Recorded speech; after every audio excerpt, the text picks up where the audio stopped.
How's it going, you guys? So in this video I want to discuss the topic of functional optimism versus delusional positivity, or what some people call toxic positivity. This is a fascinating topic, and I think it's vitally important for most people to contemplate this difference and to really try to find their own understanding of optimism. But more so, I think it's mostly important for especially people who have pessimistic tendencies, or they have a cynical view of the world or an approach to the world that causes them constant stress, anxiety, depression, and hopelessness. I think it's important for those types of people to cultivate a sensible and realistic approach to optimism. And so I think the beginning of that, the foundation of developing that functional optimism, is understanding how to be optimistic in a way that benefits you, puts you on the right path, takes you where you need to go, and it doesn't accidentally cripple you the way that delusional positivity or toxic positivity can possibly do. So first of all, let's see. So when you're pessimistic, when you have a cynical view of the world, when you have a dysfunctional mindset, okay, something that, you might say, oh, I'm a realist, I just see things the way they are, yada yada. But the way you view the world is causing you constant feelings of negativity, constant feelings of stress that manifest in many different forms. And it's dysfunctional. It does not help you move forward. In fact, it holds you back. Because, like a lot of thought patterns can come from this dysfunctional negativity or pessimism where, you feel like, okay, you're just going to die one day, so what's the point of doing anything? Or, nobody cares about the environment, or nobody cares about health, so why even bother sharing information? Or even if there's a lot of people that do care about health, the vast majority of humans on the planet don't care or whatever, and they're never going to change their habits, and if they don't change their habits, the whole world, the earth as we know it is going to die, because no one cares about the environment, no one cares about their health, and that's going to have the side effect of, constantly increasing pollution, and these things won't stop, and that can make, because people don't care. So those types of ideas are most likely going to result in a self-fulfilling prophecy, which eventually down the road have the highest likelihood of creating that negative outcome that you don't want to happen in the first place. Not to say that it's preventable or anything like that, or that thinking positive is somehow going to magically turn that outcome into the one you want or something. But negative thinking generally, all that it does is it shifts your momentum completely towards a negative outcome, first of all. And there's the least likelihood of a positive outcome happening when your thinking and expectations are negative, compared to if you were to expect the best or hope for the best or have faith in the best. At the very least, you'll be able to relieve yourself of stress, you'll be able to live a productive life, you'll relieve hopelessness to a certain extent, although it might always be there in the background. But you'll be more likely to create positive change if you believe that there's a possibility that change is possible. The other thing is the negative thought patterns, or expecting the worst outcome, which is the opposite of optimism. Because optimism is expecting good things to happen, or expecting the best regardless of the obstacles. Whereas pessimism is just, it's all going to shit, there's nothing you can do about it, yada yada. But pessimism, at the very least, is going to make you feel depressed, it's going to make you feel miserable, it's going to make you feel stressed. And The thing is, when you say I'm a realist, blah, blah, blah, I don't care if I feel stressed as long as I'm seeing reality for what it is, that is meaningless because you're not actually seeing reality. What you're doing is perceiving reality, and perception is completely up to the eye of the beholder, or the one who sees it. And so you may not be able to stand in front of a 18-wheeler, going 90 miles per hour, and get hit by the 18-wheeler and use your thoughts to magically survive it or something. That's not what I'm saying. But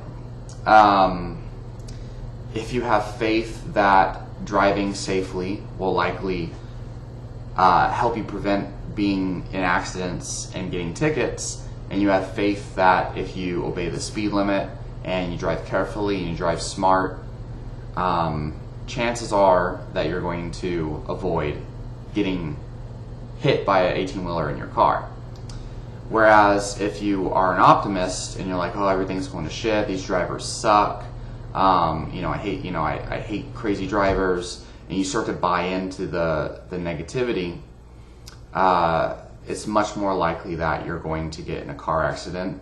Mostly because, number one, you're focusing on all the negatives. That builds your anger, and if you allow yourself to give in to that anger, well, now you're going to behave angrily. Generally, road rage and things like that are the result of, one angry driver pissing another one off, creating another angry driver, and then every single car you see, you start to project your anger onto those people.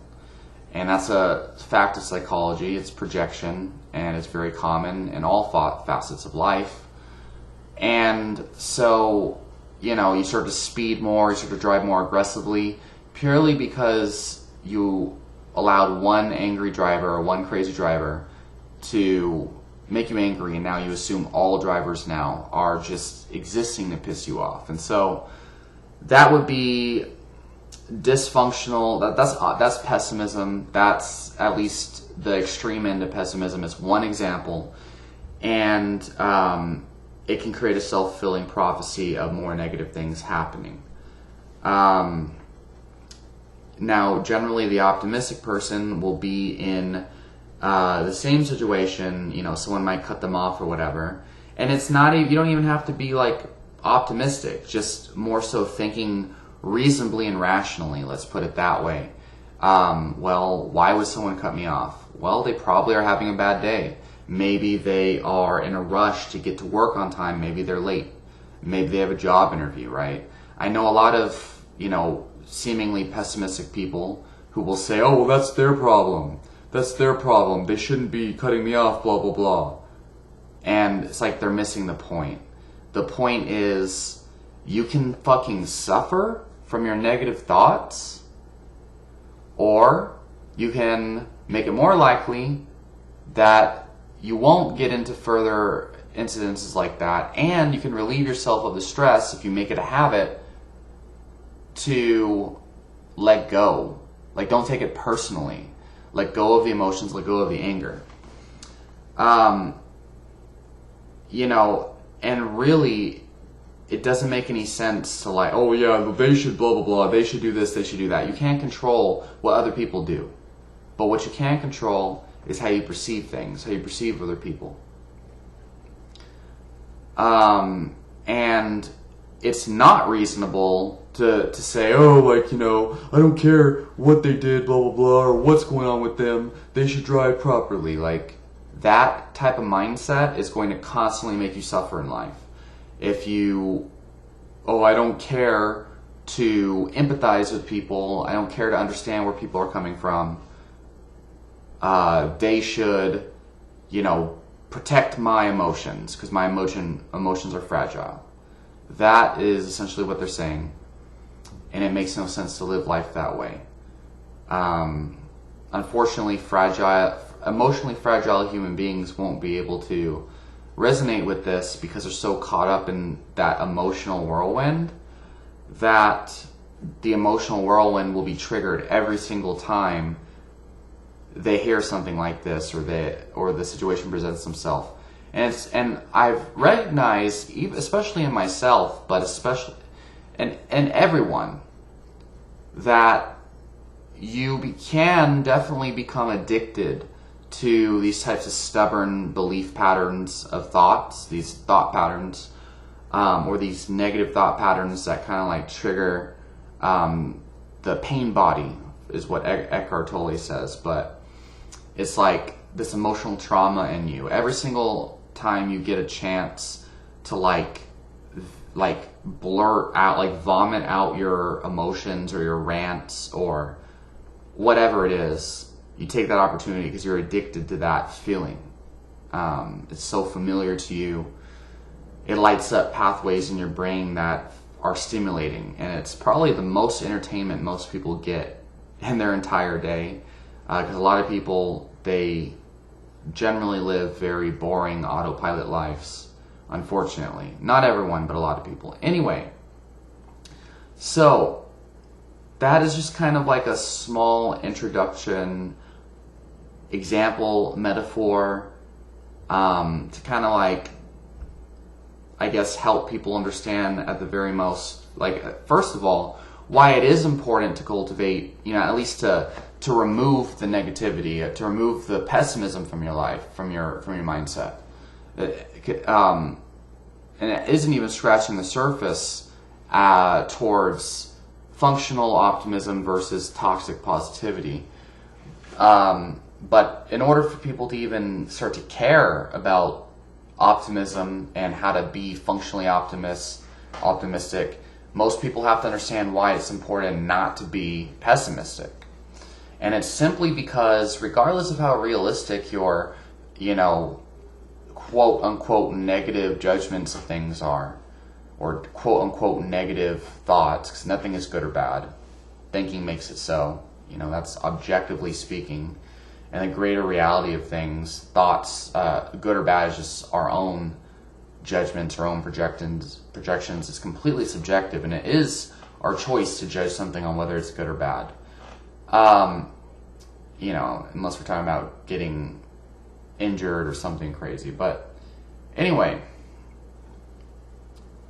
the point here is, all that you do when you think negative thoughts, or you start to look at things in a negative way, or you focus on things, and the things you don't like about things, the main thing is that you suffer. No matter how realistic it might be, you suffer deep down inside. It pains you.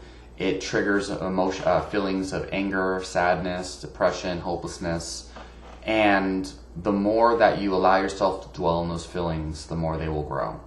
And I mean, it's pretty obvious, but I think a lot of people are so used to dwelling in the negativity that it just seems like it's their reality, and it's the only reality they know, and therefore it is the only truth that exists in their perception because it's all they've ever experienced. Now, obviously, the enlightened, the person who realizes that change is possible and desires change, and they want to have, a similar, mindset or feelings of optimism or motivation that they see in some of their friends or some of the other people out there. You start to read books, you start to watch lectures, you start to try to befriend more optimistic people. Unfortunately, a lot of pessimists, they get angry by optimistic people and start to put labels on them like they're toxic and all this nonsense. Or they see people like motivational speakers or Tony Robbins, and they just automatically say they're all quacks and like, oh, it's easy for you to say, blah, blah, blah, but, I have a life and I have kids and I have all these responsibilities. You don't know what it's like to live in my shoes. And like, that's all classic pessimist, and it's nonsense. Now, there are some exceptions, people who live in third world countries and stuff like that. But chances are, if you're watching this video, you're definitely not one of those people that are part of the exceptions. And so, most of the time, optimistic versus pessimistic thinking provides self-fulfilling prophecies, one way or the other. And, not in every single aspect of life, but in most aspects of life. In most aspects of life, if you start to build momentum towards seeing things in in an optimistic fashion, or for the greater good, you start to look for the greater good of things. You don't start to look at everything as like, oh, like, it's all dandelions and rainbows, like, oh, I can do anything I set my mind to, like, I could jump off a cliff and fly, like, and I don't think most people think that way. Even people who push things like, creating a reality and the law of attraction. I think most people don't fully understand where people are coming from in that regard. Like, I heard a lecture last night by a guy who was talking about science and the idea of creating your reality and how it's nonsense. People don't seem to understand when we talk about creating your reality. We're not talking about standing in front of a semi-truck, getting hit by the semi-truck at 90 miles per hour. You're just standing out there on the road, and then using your thoughts to heal your injuries in the emergency room or something, or just magically reincarnate on a beach or something. Like, it's not like that. It's more so along the lines of what you focus on tends to attract more of a similar energy, so to speak. And I found, and I've constantly I reflect on this. When I start to feel negative, or I start to feel down, I start to feel, low in whatever regard, whether I'm, focusing too much on politics and the pandemic, and I'm focusing on other people's, my own self-perceived judgment would be, people's ignorance of things. I allow myself to soak in that. Sometimes I can produce good content, and it can be a net positive and lead me towards a positive path. But if I allow myself to go down there too long, before you know it, my intense emotions towards these types of subjects, I'm posting things on Facebook. I'm, next thing you know, I'm getting in arguments with my mom, getting arguments with my friends, my family, people I don't even know and probably never will know, regardless of the argument. I'm getting in arguments on people in the YouTube comments. Now, this is just generalizing. I don't even have time to do that kind of stuff these days. I might have like my Sundays, which is today really, to do something like that, but I generally don't do that anymore. But I could start doing that, and it would become very addictive very fast. And before you know it, friends I used to hang out with that we could probably hang out with again, tomorrow, all of a sudden get wrapped up into this argument and debate. Now they're no longer your friend. Maybe someone screenshots something you say in that argument, sends it to your employer, and now you lose your job. And then of course, if you're one of these classic pessimists that I was talking about earlier, you blame that on the other person, when in reality it was you who allowed your actions to be guided by your emotions, and it was your fault. Literally, it can make or break you. A whole cascade of negative things that most people, I don't know how, but they don't connect the dots. They don't see, it's like a small thing that builds and builds and builds momentum until your whole world falls down. That's why it's important to develop a healthy sense of optimism, a functional optimism. And, recognizing, so if you have a problem, for example, let's just say infectious respiratory disease, let's say that, right?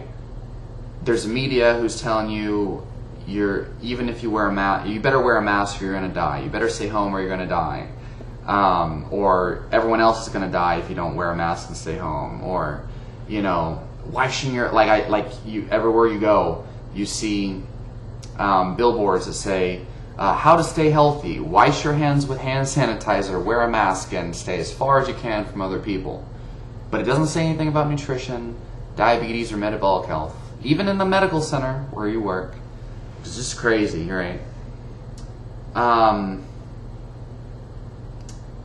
Where is it going with this? Oh yeah. So let's say that you know, everyone's telling you you're gonna die, basically, of infectious respiratory disease. For me, you know, the quote unquote pessimists, they may not identify as a pessimist, but they're pessimists, right? They're almost like they're addicted to that, or they're highly susceptible to that fear energy, highly susceptible to just low emotions guiding their behavior.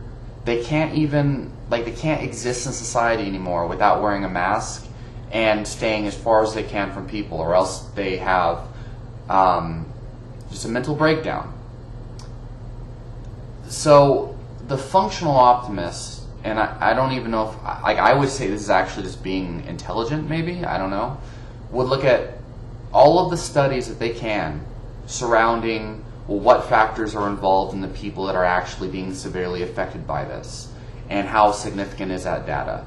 And then looking at, you know, trying to find as solid of evidence, and as much of it as you can, as much good evidence as you can, towards a solution, so that you have the lowest chance of dying of that respiratory illness. You know, even when someone like me who does this tells these so-called pessimists, oh, look at all these factors involved that can most likely protect you. According to these studies, it's significant. You know, adequate vitamin D, you know, vitamin C to a small extent, and you know, obviously you're having your metabolic health unchecked, not having diabetes and blood pressure problems and these types of things. Even when I give them the evidence, show them the studies, like they won't even read the studies usually. They don't give a shit, and they might just go along with it for the time being, like, oh yeah, that's true. Yes, I've seen a lot of stuff on that. You're definitely right. Next day, it's like they forget about it. Back to wearing the mask, don't care about their nutrition, aren't making a serious effort towards implementing the protocols that will most protect them. But they'll have a mental breakdown if they're in public, or you know, even if they're wearing a mask, whatever. Freak out other people for not wearing a mask. You know, honestly, I don't even think this is like pessimism really, but it's just, people are fragile. It's a fragile mindset. But functional optimism is seeing that you can do things. You can do something about it. You can do something about it. Figuring out what can you do, you know, and then understanding that, you know, most people in society are functioning from a place of fear, helplessness, and dysfunctional pessimism, really. And it's, you know, the mainstream thinking, it does not reflect reality. Mainstream thinking does not reflect reality. Just because everyone else thinks that wearing a mask and staying at home, staying away from everyone you know, washing your hands with hand sanitizer, that's the only thing that can prevent, you know, severe respiratory illness. Just because everyone thinks that doesn't actually mean that that's the truth, you know. But most people don't want to look at the science. But the functional optimist will want to believe that there's something they can do. They want to feel empowered, right? So they look for information that makes them feel empowered. So going back to the example of, you know, driving in your car, right? And you're driving down the highway or whatever. So what's more empowering? To, you know, someone cuts you off, or you encounter, you know, crazy drivers, right? And just saying, oh, you know, they must have had a stressful day at work, you know. Let's just drive more carefully to you know, avoid, so they don't affect us, right? Let's control our vehicle and our emotions. Stay level-headed so we can think clearly, so we can react properly, and so that we can, definitely don't speed up, don't cut them off again, don't try to get them back, don't try to race them to the red light, which almost always you see these drivers at the red light, right? How about we just drive smart, don't give a shit about them, because, in 5-10 minutes, you're probably never going to see them ever again. It's never going to matter. Only as long as you stress yourself, it's going to matter. It only matters as long as you keep it alive in your own head. Is that more empowering? Or someone cuts you off, or, crazy drivers fuck with you, right?